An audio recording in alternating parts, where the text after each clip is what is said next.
Bueno, buenas tardes, bienvenidos. Hoy continuamos con nuestro ciclo por los 200 años del nacimiento de Marx, que iniciamos a principios de año ya con varias charlas. Y el día de hoy contamos con la presencia de Mariano Jordani para una charla sobre el marxismo en China hoy.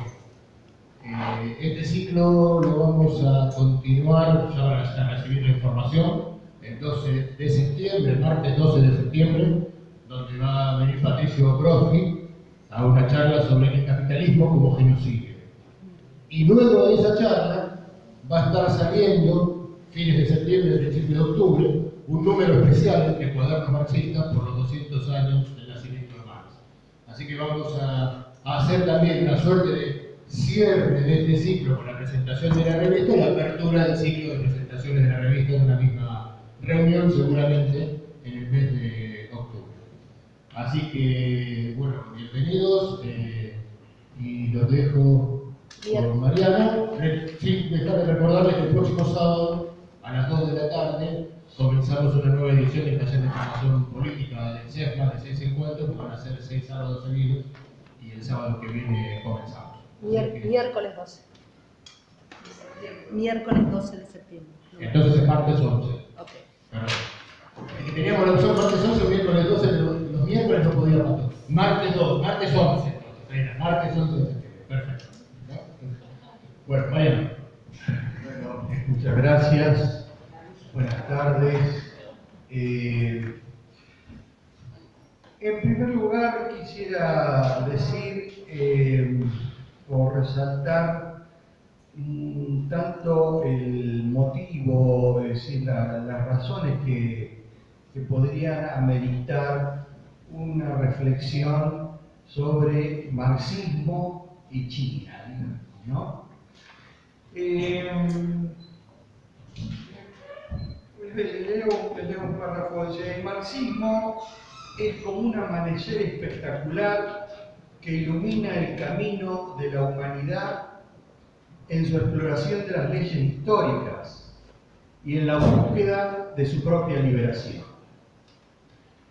Evidentemente este es un párrafo que no está escrito por Marx porque habla del marxismo, es decir, en todo caso podría ser Engels refiriéndose al marxismo. Pero no es ni Marx, ni Engels, ni Lenin, sino que son los dichos de Xi Jinping del 4 de mayo de este año. Son los dichos del presidente de una potencia económica, comercial y productiva que desarrolla toda esa actividad comercial y productiva en un marco de relaciones internacionales respetando principios contractuales de la propiedad privada, respetando las leyes del libre comercio, las leyes del mercado.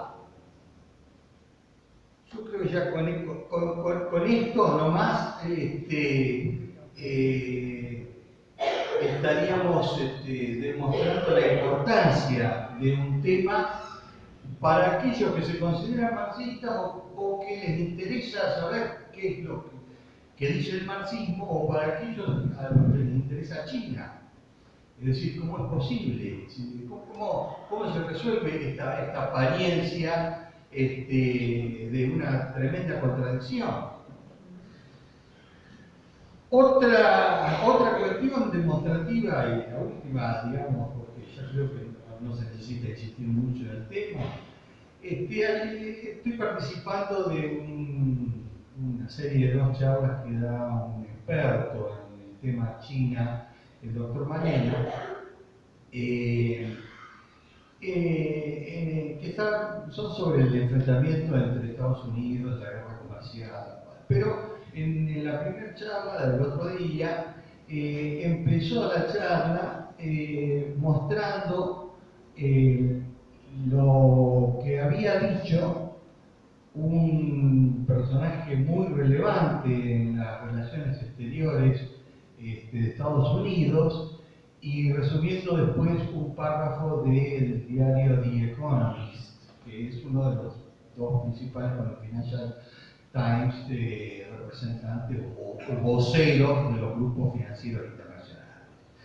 Y la frase de este personaje importante de las relaciones internacionales era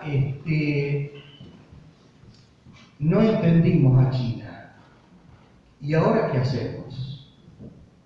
Una frase reciente. No entendimos lo que era, ¿y ahora qué hacemos? Y la otra, la de The Economist, era algo así como, bueno, empecemos a descartar décadas de optimismo que teníamos respecto a China. Los dichos justo después del 19 Congreso del Partido Comunista Chino, en el que se marca una línea. Xi Jinping empieza a hablar de lo que empieza a hablar, pero de todas maneras, en los congresos anteriores, si bien el presidente de China, en el caso de Hu Jintao o Jiang Zemin, anteriores no habían explicitado tanto la cuestión, pero en todos los congresos se iniciaba el informe final del Congreso hablando de China y del Partido Comunista Chino como un partido que se guiaba por el marxismo, por el materialismo histórico. Es decir, que en el discurso siempre estuvo, en el discurso de Deng Xiaoping siempre esto estuvo. Ahora, evidentemente, si se están preguntando los que expresan el pensamiento del poder financiero mundial, del capitalismo realmente existente hoy, no entendimos a China, ¿qué hacemos ahora? Quiere decir que es importante ver lo que pasa en China porque ellos lo están empezando a ver como un enemigo de clase. O podrían estar empezando a ver a China, y es más, están empezando y se sinceran diciendo que creían que iba para otro lado. Estas afirmaciones son, digamos, ya suficientemente críticas como para despertar el interés en este tipo de exposiciones o de charlas, más vale que vayamos a hacer sobre, bueno, el marxismo hoy, el marxismo en el mundo y China dentro de todo eso. Voy a hacer una muy breve recorrida histórica sobre el tema de la revolución comunista en China, para ponernos en situación, porque en realidad debería empezar a hablar sobre marxismo, pero porque esta es la cuestión, digamos, ¿no? Justamente, ¿de qué estamos hablando cuando hablamos de marxismo entonces? ¿Y de qué habla Xi Jinping cuando habla de marxismo? Pero quiero hacerlo después de mostrar, recordar, pues son todas cosas que ustedes seguramente conocen, algunas cuestiones respecto al nacimiento de la cuestión del marxismo en China.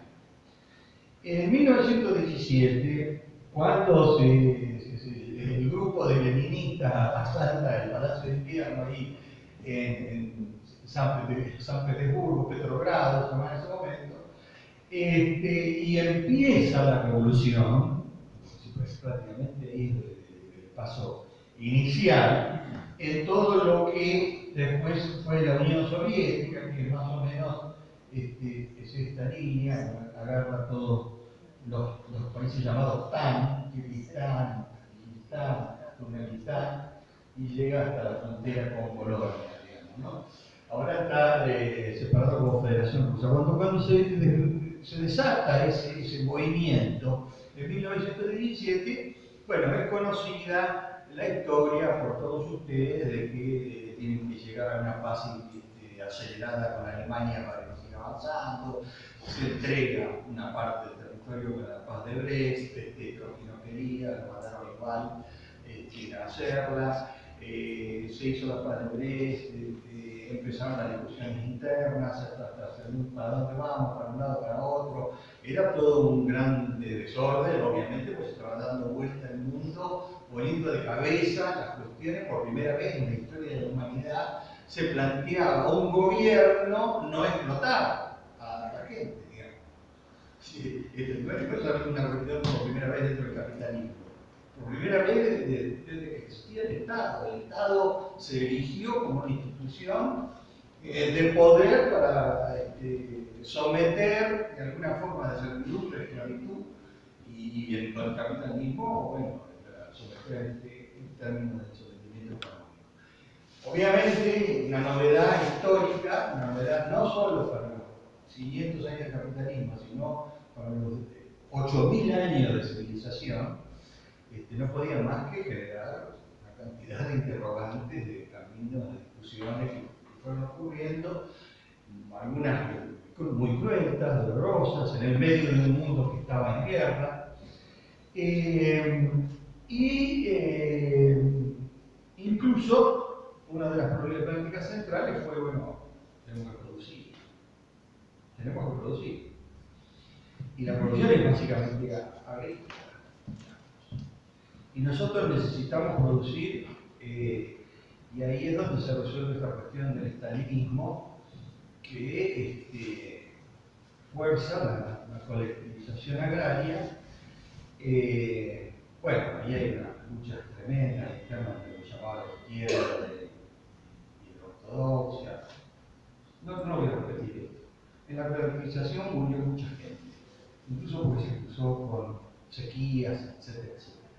Pero en esa colectivización, y esto tiene que ver con la interpretación del problema del campo, que después está relacionado con Mao, en esa colectivización forzosa, durante la década del 30, la Unión Soviética creció industrialmente al 15% anual. Y sin ese crecimiento no hubiera podido vencer a los nazis. Digo, como para poner, porque murieron como 10 millones o más personas en la colectivización forzosa. No necesariamente por el motivo de la colectivización, por hambrunas derivadas de distintos problemas cruzados con la sequía, pero está toda esa cuestión de decir, claro, es difícil, uno no dice esto para justificarlo, pero hay que ponerlo sobre la mesa porque el resultado de que siguiera existiendo la Unión Soviética fue una de estas medidas sobre la sangre de mucha gente, sobre todo porque era este tipo de movimiento único y estaba rodeado por el capitalismo mundial que en cuanto empezó a darse cuenta de lo que era, intentaba matarlo inmediatamente. Ahora, ¿qué pasaba en China en esos momentos? En China en esos momentos, estamos hablando del 17, de la época, China era un hervidero en esos momentos. Todo este territorio de China, en realidad, vastas zonas de China alejadas, estaban fuera de la historia prácticamente, pero en las zonas más urbanizadas, sobre todo en la costa,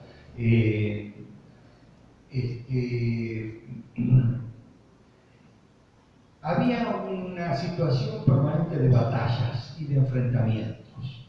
¿Por qué?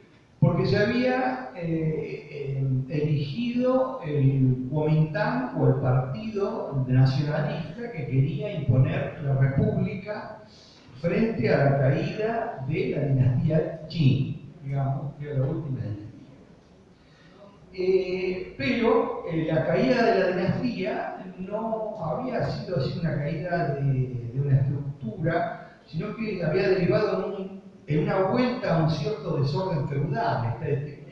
En cada localidad había lo que se llamaban los señores de la guerra, que peleaban entre ellos y peleaban contra los ejércitos nacionalistas también del Kuomintang. La revolución republicana fue en 1911 con Sun Yat-sen a la cabeza, que era una visión socialdemócrata, en ese momento era una visión bastante de izquierda, sin ser marxista, y avanzaban y luchaban contra el feudalismo. En 1921 se funda el Partido Comunista en China. Mao no participa de la fundación, pero sí Zhou Enlai. Además, Soleimani era un joven que había estado fuera del país, se había educado o fue después a Francia y estuvo estudiando. Mao nunca salió del territorio. Empiezan los comunistas justamente a despejarse con lo que estaba pasando en la Unión Soviética. En medio de estos enfrentamientos, de confusiones, Mao empieza a destacar dentro de las filas comunistas. Entonces hay una pelea entre los comunistas, los nacionalistas, los señores de la guerra y Japón, que empieza también a querer expandirse por esta zona de China que es la Manchuria, digamos, ¿no? Que era donde se había ido a residir el último emperador. Hay una película incluso del emperador. Y se había ido a residir bajo el protectorado japonés, es decir, que había entregado a Manchuria para conservar el imperio. Es decir, una situación de desorden puro. O sea, una situación de desorden generalizado y en aquellos tiempos la comunicación entre Moscú, digamos, donde además se estaba reuniendo lo que se llamó la Internacional, el Comintern, que de alguna manera pensaba desarrollar desde ahí una estrategia y emitir las directivas para la revolución en todo el mundo. Ahora, los chinos, eso no estaban, digamos, sí, había un sector de comunistas chinos que se espejaban en la revolución rusa y otros como Mao que estaban de acuerdo, que lo apoyaban, pero que estaban más centrados en las reivindicaciones o en los problemas concretos que había, sobre todo en la zona de Hunan, una de las zonas más pobres aún hoy de China, donde él nació y desarrolló su actividad política.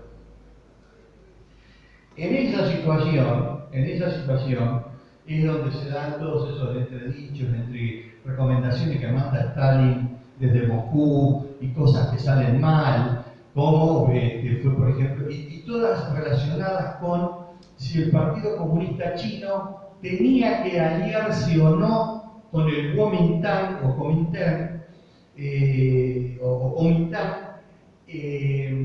en la lucha contra los señores feudales y sobre todo en la lucha después contra la invasión japonesa. Esa era la discusión. Hasta si tenían que aliarse y hasta dónde tenían que aliarse. Había desconfianzas, y Mao empezaba a plantear ya que Stalin desde allá no sabía, no veía bien qué es lo que estaba pasando, por eso mandaba esas recomendaciones. Pero Stalin tenía una gran preocupación, que era que el capitalismo se estaba dando cuenta, ya se había dado cuenta de lo que estaba pasando, y que, como decía, lo llegó a decir Churchill, había que matar a niños en la cuna. A tal punto esto era así, que en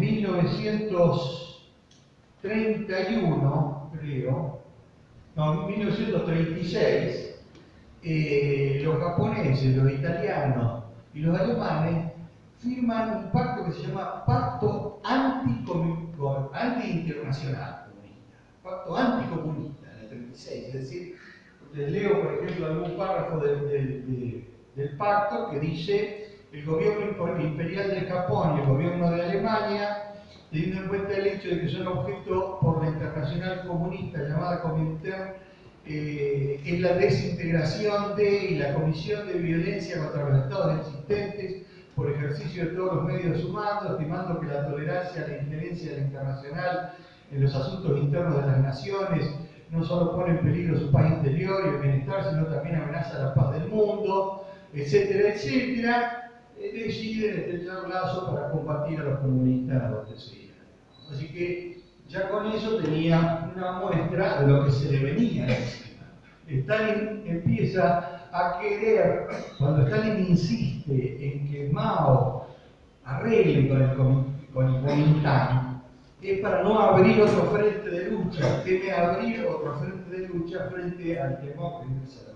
Bueno, esta podría ser una opinión. La otra opinión era que justamente por eso había que abrir ese frente. La cuestión es que Mao obviamente lo abre y ya en 1927, a 10 años de la revolución, ya Mao, porque allí cada jefe había, digamos, algunos comunistas que estaban en la estructura del partido, el partido era clandestino, estaba en Shanghái, a veces era clandestino, por momentos el Kuomintang de Chiang Kai-shek, porque ya había muerto Sun Yat-sen, los perseguía, a veces no. Eso era el partido, que estaba en las ciudades más que nada, a veces, la mayor parte de las veces en clandestinidad. Incluso Chiang Kai-shek llegó a una matanza en el año 1927 muy grande de comunistas en Shanghái. Bueno, y esto es lo que Stalin no veía, no entendía. La cuestión es que los comunistas que estaban en el interior, los jefes, habían empezado a formar sus propias guardias armadas. Entonces tenían sus ejércitos. Y Mao ya se instala en esta zona de Jiangxi ya en el 27 con su ejército de liberación nacional. Incluso alguna de esas batallas que libra su ejército contra el propio Kuomintang, o el ejército de los nacionalistas, se ha tomado como día de la creación del Ejército de Liberación Nacional chino. Diferente del día de la creación del Partido Comunista o de otros eventos, es anterior a la revolución propia del 49.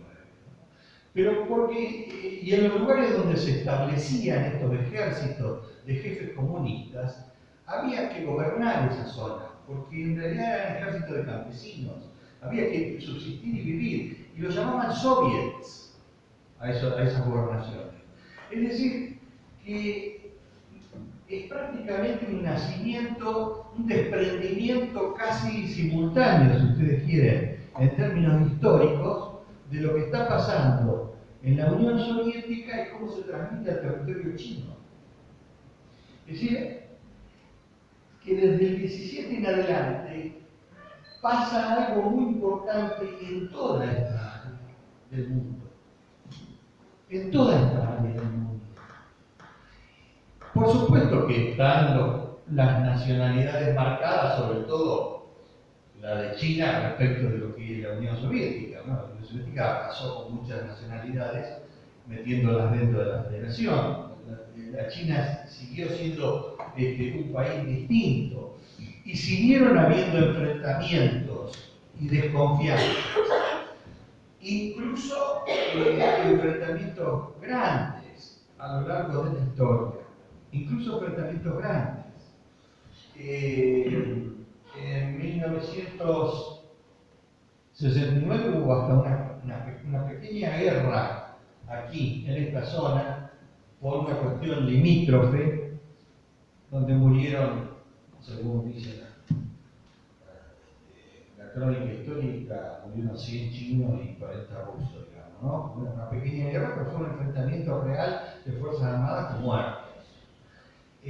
Por cuestiones de nacionalismo, por cuestiones de rivalidad, por cuestiones de enfoque distinto del momento histórico, pero ninguno de los dos abandona el camino del socialismo y de la construcción del socialismo,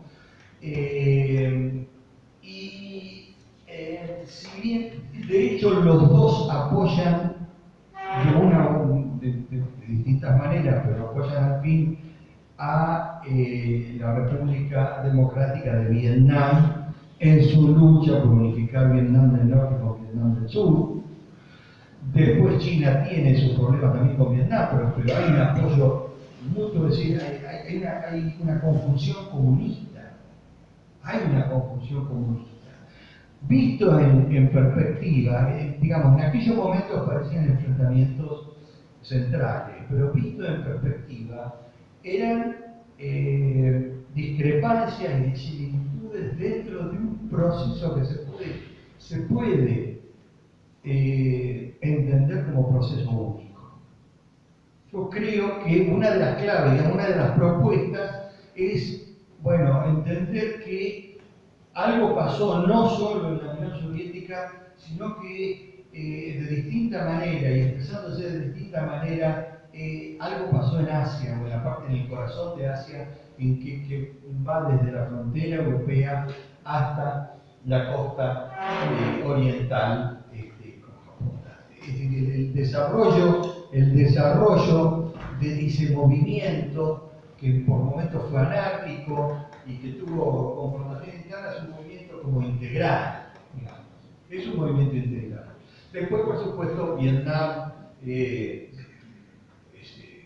suma, digamos, a ese área de países comunistas, y aparece Cuba en Latinoamérica. Y, bueno, pero el corazón del movimiento del siglo XX, del movimiento comunista, está en este área, y digamos, es un enfoque que puede abrir o que puede servir para interpretar la actualidad de China hoy, este enfoque de considerarlo como un movimiento único a pesar de las idas y venidas y de los problemas internos. Les quiero leer, porque ya está en un libro sobre China que escribió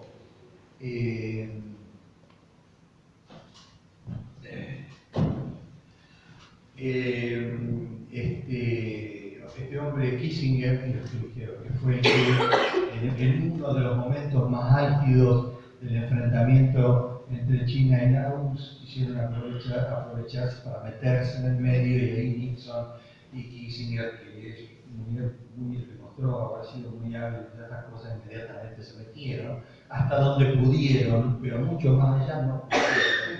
Pero escribe un libro interesante porque él fue un actor directo, un hombre que se encontraba con su live permanentemente en estos encuentros.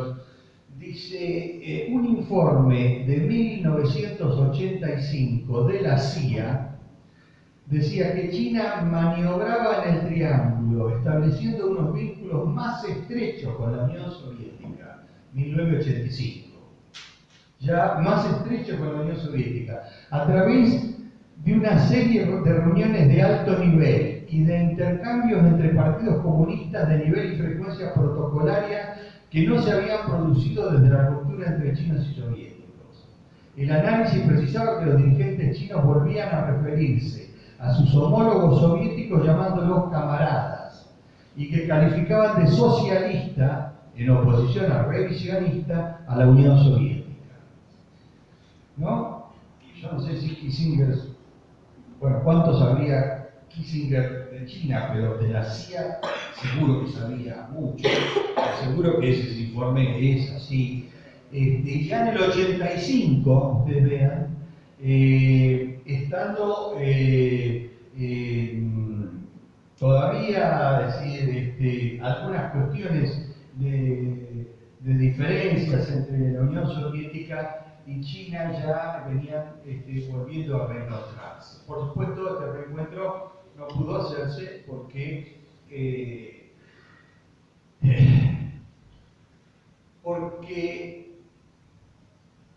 el artífice de la continuidad, si se puede decir así, del proceso revolucionario chino, que fue Deng Xiaoping, no tuvo su homólogo en la Unión Soviética, donde el que quiso hacerlo fue Gorbachov, y la cosa se le fue de las manos. No creo que sean cuestiones exclusivamente de habilidades personales. Evidentemente hay encrucijadas históricas, hay historias distintas, y de hecho las vamos a ver ahora. Pero lo cierto es que justamente cuando China se empieza a consolidar es cuando se desarticula la Unión Soviética. Y China se empieza a consolidar, como lo dice el propio Deng Xiaoping, después de haber cometido nosotros unos grandes errores, como fueron en la tentativa del gran salto adelante y como fue la revolución cultural. Deng Xiaoping fue perseguido en la revolución cultural, al hijo de Deng Xiaoping los guardias rojos lo arrojaron desde un balcón y quedó parapléjico de forma definitiva. Bueno, el gran salto adelante fue ese intento también voluntarista de Mao de ganarle, competía con el socialismo soviético y quería ganarle. Uno de los ejemplos de lo erráticos que eran esas voluntades es, por ejemplo, cuando quisieron pasar en toneladas de acero a Gran Bretaña. No tuvieron mejor idea que decir, bueno, nuestro potencial es la demografía. Bueno, entonces le pedimos a todos los chinos que pongan un horno de emisión de hierro en el fondo de sus casas, juntamos todo eso y con eso lo superamos. Y bueno, efectivamente lo llamó y efectivamente los campesinos empezaron a derretir los cuencos de hierro, lo que comían era arroz, lo empezaron a derretir para hacer acero. Hicieron una gran cantidad, parecía, hay pasajes de, esto creo que está en el mismo libro de diseño, o si no, si está en otro pasaje, de lo que era la noche en China con todos esos hornos humeantes. Evidentemente el acero no se vio, porque salía de los no puede ser acero de calidad como cualquier hierro que ha sido usado, maniobrado, manipulado de esta manera, fracasó tremendamente ninguna de las grandes hambrunas con otras decenas de millones de muertos. Por acá, cada movimiento implicaba, y sobre todo en China, más todavía, esta situación. Entonces, Deng Xiaoping dice, nosotros hemos aprendido de todo esto, entonces ahora vamos a encarar la reforma, vamos a encarar la reforma. Pero la reforma es económica, nuestros errores fueron en la conducción de la economía. Nosotros, para encarar la reforma, tenemos que hacer la reforma, primero la reforma económica, no la reforma política antes de la economía. Y en esto es donde lo critica a Gorbachev. Ellos lanzan una reforma de democratización, de transparencia. Bueno, son todas cuestiones políticas, digamos, sin preocuparse de cómo van a resolver la cuestión económica. Nosotros vamos a hacer al revés. Políticamente seguimos en como estamos. Políticamente es el centralismo democrático del Partido Comunista. Lo que sí vamos a abrir es la cuestión económica, porque si hay interés de otros países de venir a invertir, nosotros lo necesitamos y avanzamos con eso. En realidad empieza la primera reforma del 78, cuando se rehabilita Deng, después de la Revolución Cultural y después de la muerte de Mao en el 76, es en el campo. Es como una NEP de lo que fue la novaya económica y la política de la Unión Soviética, de dejarle a los campesinos que se queden con algo, digamos, ¿no? Entonces estimular el desarrollo de la agricultura. Eso tuvo un éxito en el 78, vino un salto, pero ya en los 90, 91, y en el 92 estamos hablando de inversiones industriales extranjeras en zonas especiales, en la parte de la costa de Shanghái, incluso el mismo Deng, después de haber autorizado esto, pero sin ver los resultados, un día hace un viaje por esa zona y vuelve encandilado por lo que se había logrado. Y vuelve felicitándose a sí mismo, de cierta forma, prácticamente de que sí, que estamos acertados. He visitado esas zonas y vengo impresionado del desarrollo que ha habido en esas zonas.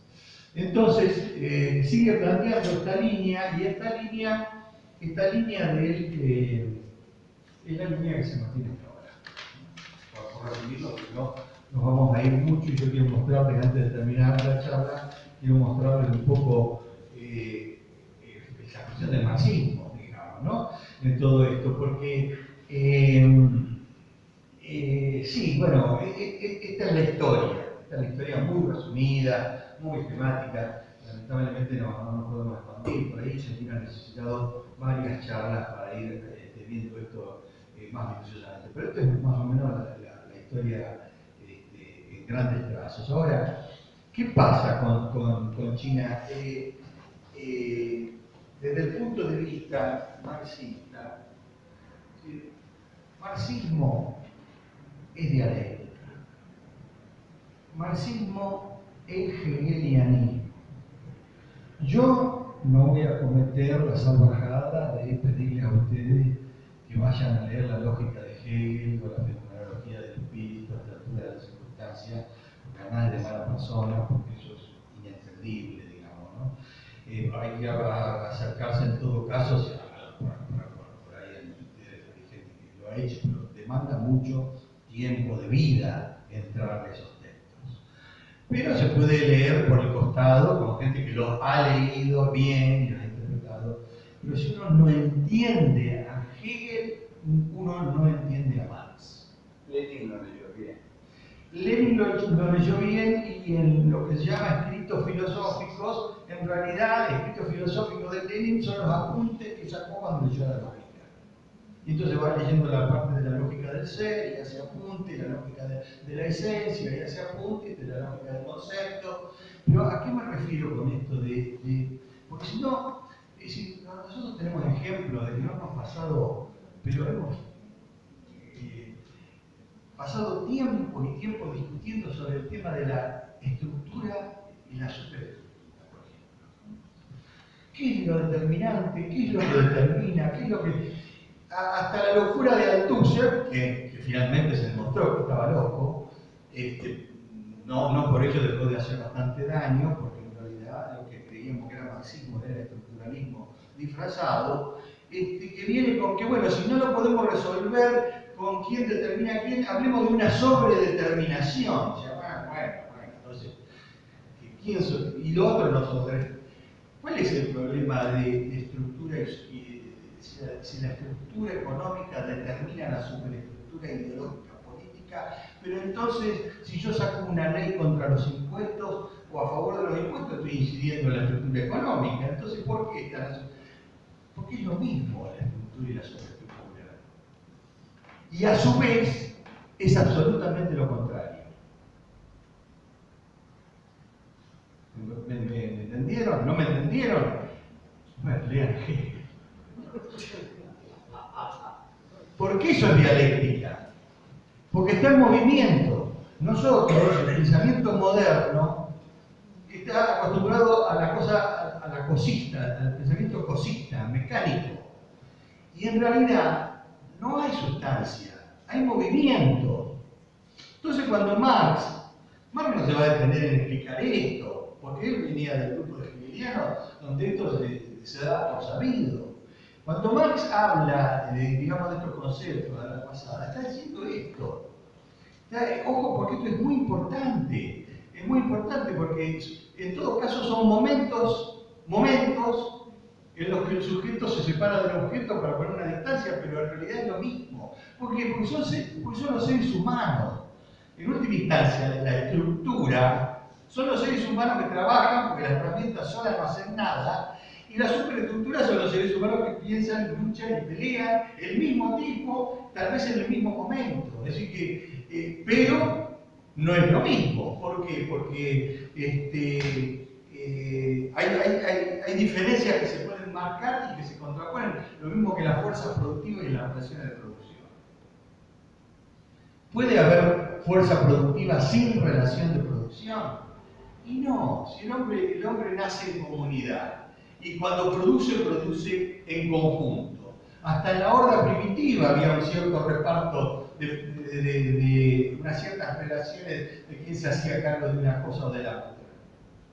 No puede haber, es lo mismo. Es decir, y obviamente tampoco puede haber relaciones de producción sin fuerza productiva. Es decir, que son lo mismo. Ahora, a la vez son lo diametralmente opuesto. Porque las relaciones de producción frenan el desarrollo de la fuerza productiva, y la fuerza productiva para desarrollarse tiene que romper con las relaciones de producción establecidas. ¿Se entiende? Hay un movimiento. Si nosotros hemos sufrido del pensamiento positivista y pensamiento cosista, porque es difícil pensar de esta manera y ir llevando el hilo del pensamiento en esta reflexión. Pero lo que más me interesa a mí de la dialéctica y en relación a China es que además la dialéctica enseña que hay que ver los procesos en su movimiento histórico. De lo que se trata es de materialismo histórico. ¿Esto qué quiere decir? Que no hay una estructura o un sistema, hay un proceso, o en todo caso hay un sistema en proceso. No existe el sistema capitalista, existe el proceso del sistema capitalista. Y si el proceso del sistema capitalista quiere decir que hay capitalismos distintos. Y si hay capitalismos distintos y se mueven en la historia esos capitalismos distintos y se mueven en una forma dialéctica hegeliana, hay capitalismos que se oponen, que niegan al capitalismo anterior. Yo, para ir cerrando acá, porque ya no sé qué hora es, todavía tenemos algo de tiempo, entonces abuso un poco más de vuestra paciencia oriental y les planteo, una cosa fue el capitalismo porque ahora incluso se puede hablar de capitalismo ya en el 1300, porque ya en el 1300 había ciudades capitalistas desarrolladas con un sistema mercantil como Venecia, Génova, Barcelona mismo,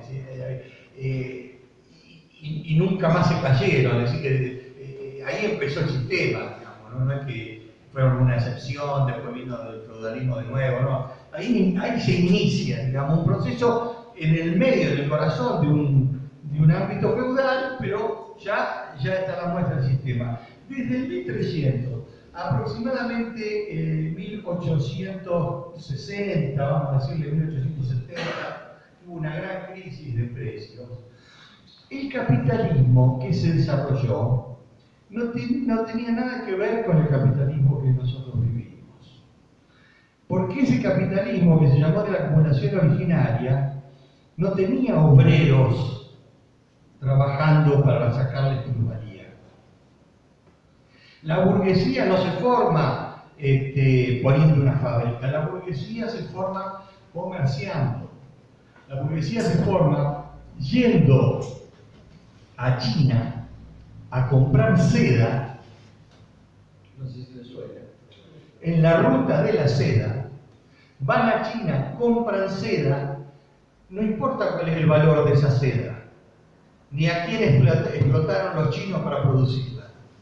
Ellos la traen acá y se la venden a los nobles, que la compran con el excedente de dinero que obtienen, de valor que obtienen del trabajo de los siervos.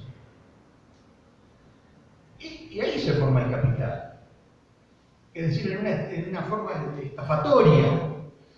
El burgués estafa porque le vende mucho más caro de lo que realmente vale y le costó a la empresa, a él y hasta allá. El otro no sabe cuál es el precio, le vende a un noble que no le importa que lo exploten porque de todas maneras la plata a él le sobra porque tiene a los siervos explotados por abajo. Estos comerciantes que iban por la ruta de la seda son los que van haciendo un capital originario. Entonces el primer capitalismo es mercantil, puramente mercantil. Esto no quiere decir que simultáneamente en todo este tiempo no se haya desarrollado también el capitalismo financiero. De hecho se financiaron. El descubrimiento de América fue una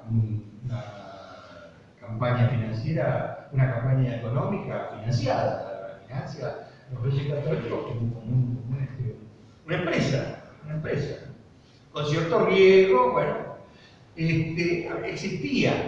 Y también, evidentemente, se va desarrollando la manufactura. Ya cuando llegamos a 1800, antes incluso empieza lo que se llama la Revolución Industrial. Pero básicamente, en términos históricos, si lo tomamos globalmente, este es un capitalismo mercantil.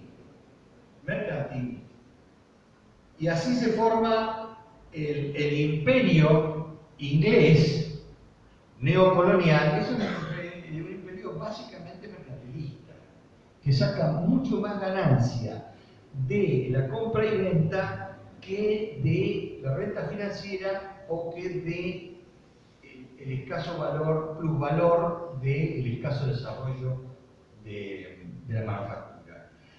Pero proceso, sistema en proceso, sistema en cambio, ese mismo capitalismo, con la crisis esta de fines del siglo XIX, se niega a sí mismo. Vamos a decirlo en términos dialécticos. Se niega a sí mismo. ¿Por qué se niega? Porque este era un capitalismo de libre cambio. Y el movimiento que hace el capitalismo es poner ahora el acento no en el libre cambio de mercancías, sino en la producción.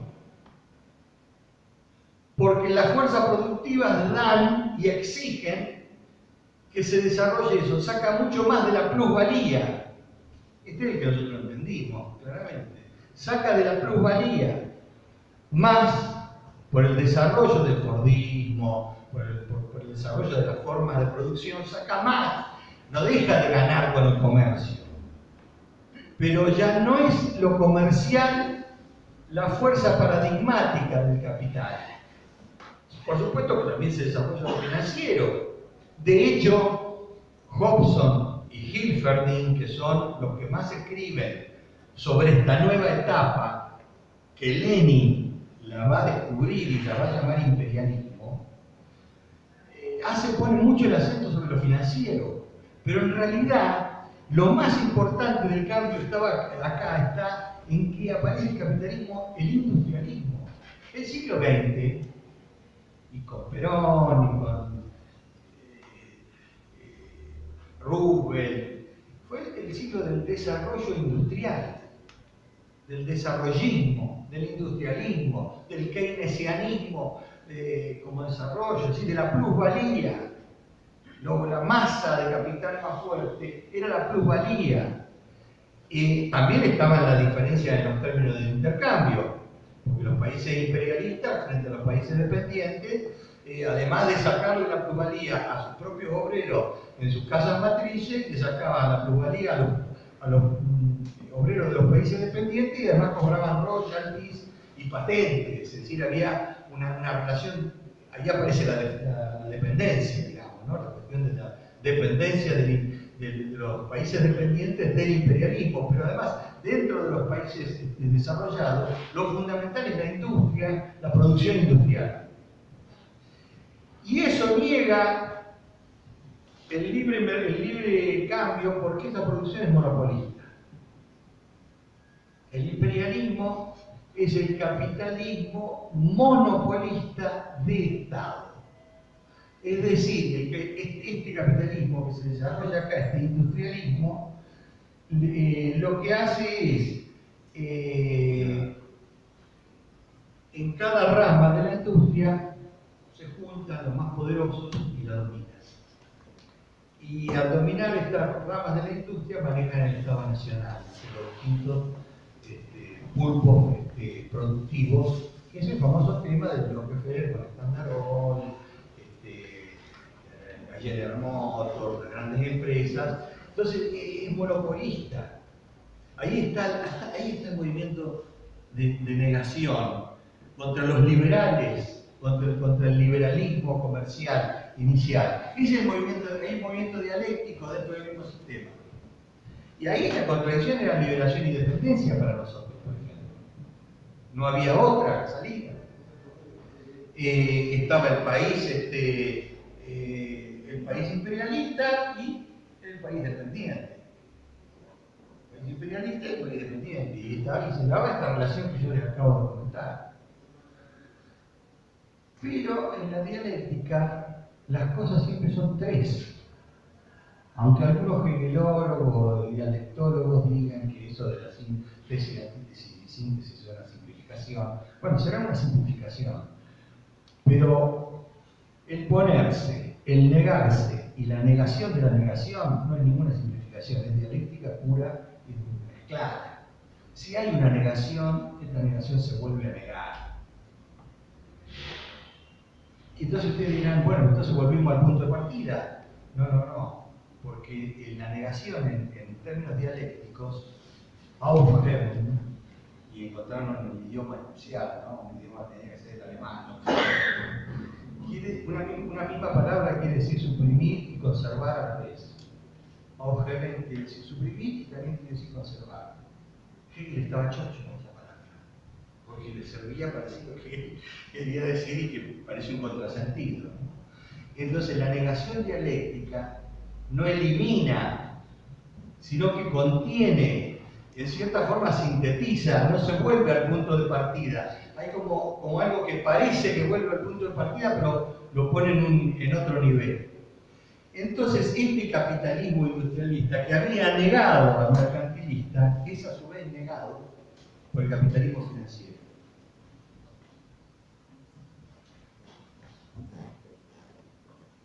¿Qué quiere decir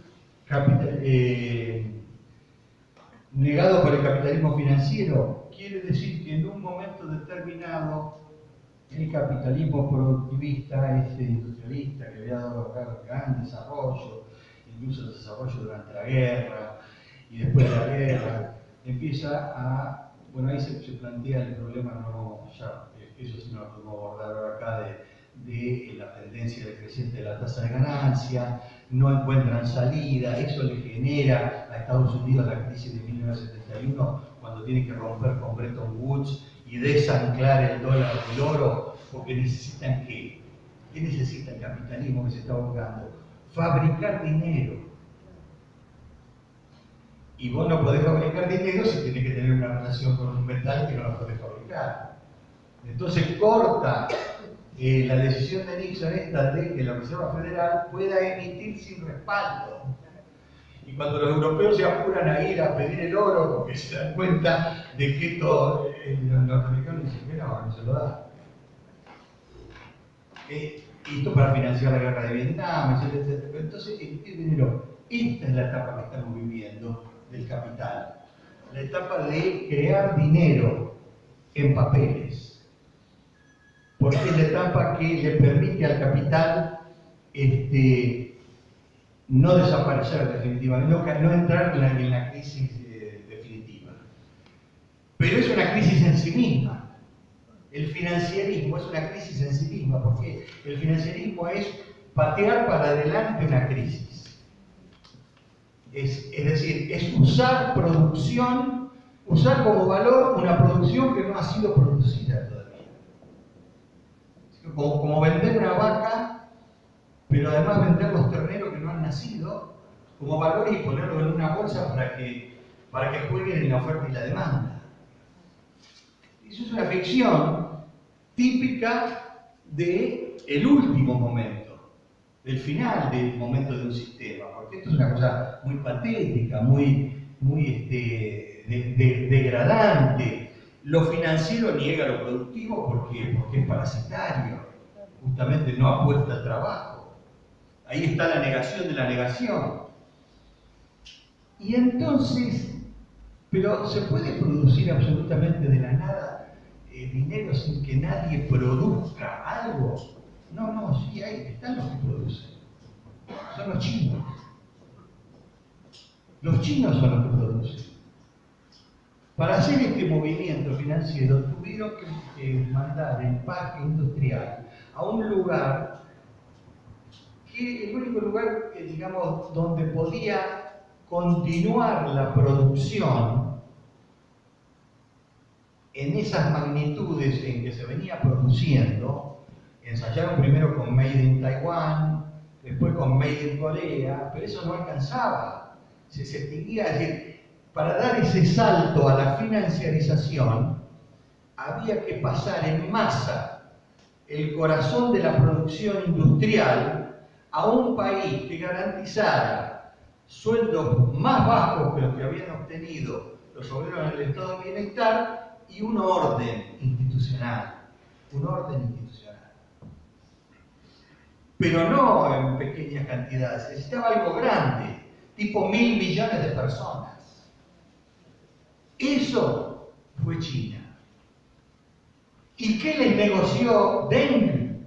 El orden institucional.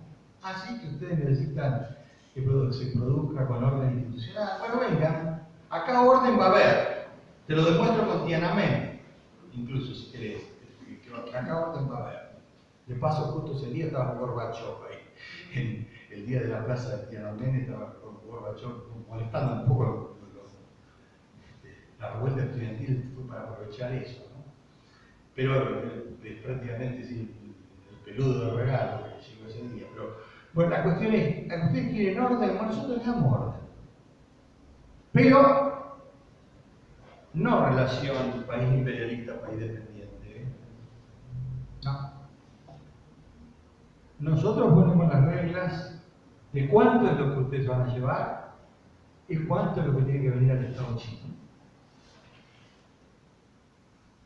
Nosotros ponemos el sueldo de cuánto va a ser. Sí, va a ser más bajo de lo que usted paga para allá. Para usted va a ser negocio. Pero lo ponemos nosotros el sueldo. Nosotros garantizamos el orden, la institucionalidad. Entonces, en principio parecía, digamos, como que sí, que era un país dependiente porque sueldos más bajos que en realidad para los chinos eran unos muy buenos sueldos porque vino una masa de gente que vivía en el campo en condiciones muy precarias y para los cuales ese sueldo bajo fue en realidad una salida de la pobreza.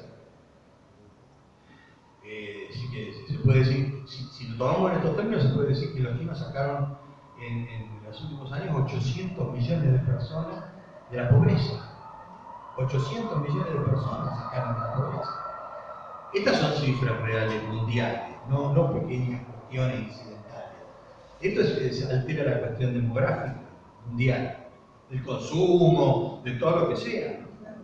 Bueno, de ahí que ha habido tanto desequilibrio en tantas cosas. Pero a lo que voy a lo siguiente, no fue la relación país imperialista, país dependiente.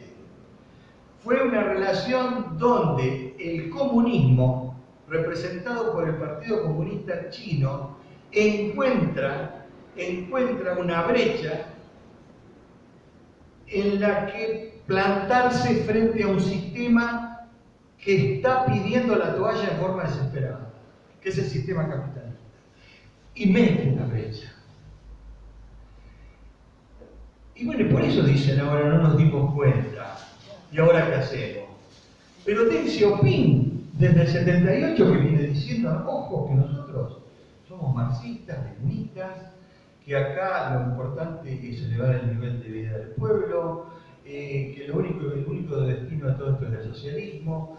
Y sí, reconozco, esto nos va a traer complicaciones, porque evidentemente, si vos estableces relaciones de producción de forma capitalista, aunque sean en la producción, evidentemente van a aparecer ricos, van a aparecer contradicciones, de sentido, pero no tengamos miedo de esas contradicciones, porque acá clase burguesa no se va a formar. Puede ser que haya diferentes igualdades, en principio, entre la costa y el interior, y que haya tipos que se vuelvan millonarios, pero burguesía como clase acá no se va a formar. Eso repasen los textos de Deng, que están en 3 tomos de edición, y lo van a ver hasta el 92, que siguió escribiendo, él murió en el 97. Desde el 78 hasta el 92, pero lo dice clarísimo, de 1000 maneras, y además con mucha inteligencia, y diciendo además nosotros ya pasamos por la revolución cultural, ya sabemos lo que son las desviaciones de izquierda y las desviaciones de derecha. No nos van a engañar nosotros con eso. Vamos para adelante con esta cuestión. Es decir, que es una estrategia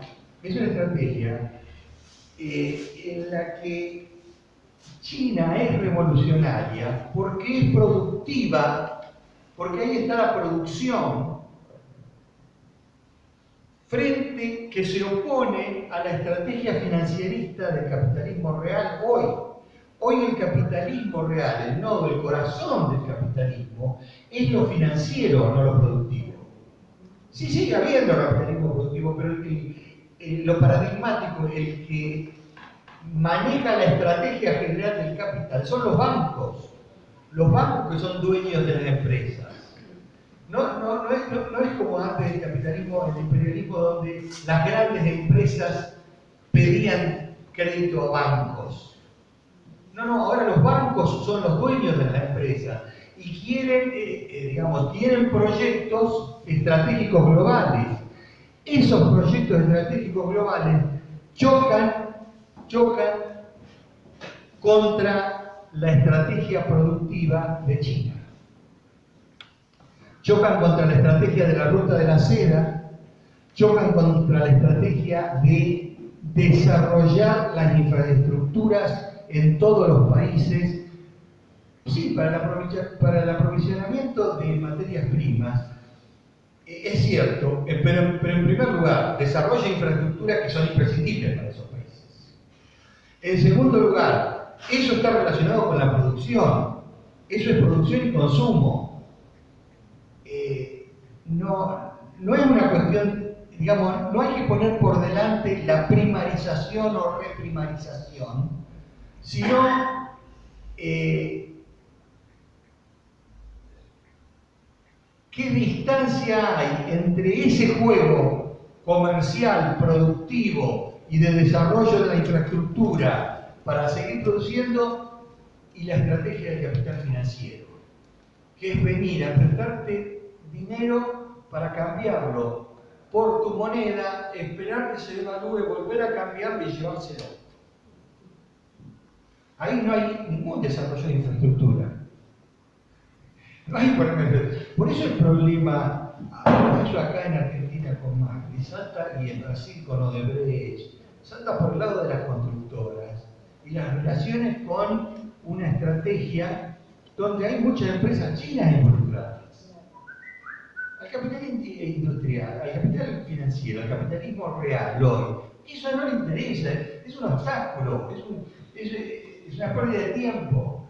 Ellos quieren seguir inflando la burbuja y jugando la ruleta de la bolsa hasta que sea, ganen el más mejor. Entonces, si esto se entiende de esta manera, uno puede llegar a decir hoy que China no es la Unión Soviética, pero en algún sentido evoca aquel mundo socialista en el que nos apoyábamos para dar nuestras luchas nacionales de liberación nacional. Hoy, de alguna manera, Latinoamérica, África y otros países y los movimientos, como por ejemplo los gobiernos que intentan salir del dominio imperialista y del dominio de la fuerza de los grupos financieros, como Venezuela, claramente, como Nicaragua, como el Brasil de Lula en su momento, e incluso la Argentina de los Kirchner, más o menos, digamos, eso encuentra apoyo en China.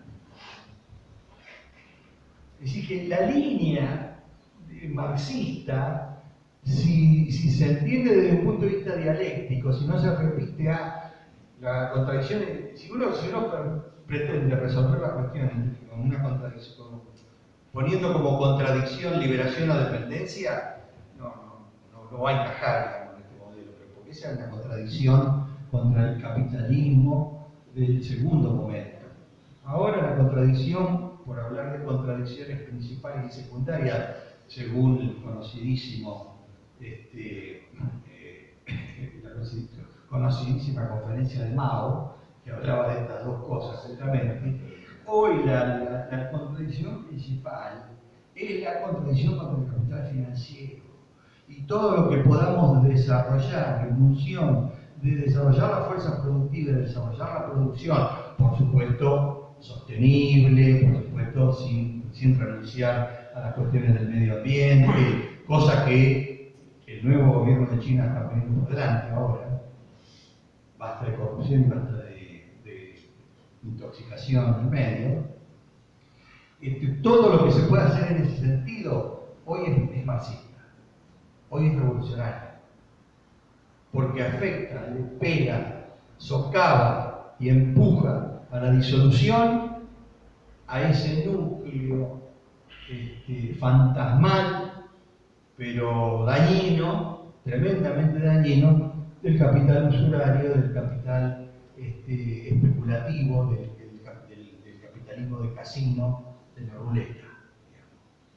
En ese sentido yo creo que hay que entender a China y el marxismo.